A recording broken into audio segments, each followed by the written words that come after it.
Балақты тобықтан түріп тастап асық ойнап жатырмыз. Шешіп қойған екі пар бәдеңке тақыр шетінде құлақтары ербиіп тұр. Май топырақ табан қытықтайды. Асықты жалаң аяқ ойнағанның тағы бір тамашасы бар. Біз шетімізден жылымырмыз. Ал жылымыр бала киген бәтеңке оңа ма? Өкше желіне бірі оңға, екінші солға қисайып кеткен. Қисық табан бәтеңке киген бала асықты да қисық көздейді.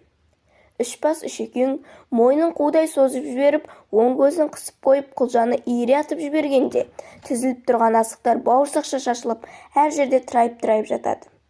Іш алай-дүлей, өзек өртеніп барады. Мана қос қалтаны асыққа лықа толтырып, бірдеңеден қорғалғандай тақырға қос аяқтап шапқылап, жетуін жетіп ақ келіп ем, қазір қалта бос. Сол минутта Семейханның көк қасқа Беларуса қызыл жалауын желбіретіп, көшенің аяғынан тырт деп қақалып шашалып ойнақтап шығар бермесі бар ма? Семейхан қызыл жалауды капотқа биыл қадаған. Трактор мұздай көк, жалау қызыл, несін айтасың? Әпкеме жездемсай келісіп тұр.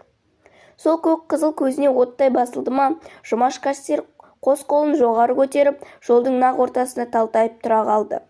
Арқырап төніп қалған көк тракторға далбаңдап кеп ұмтылды. Бітті дедім ішімде.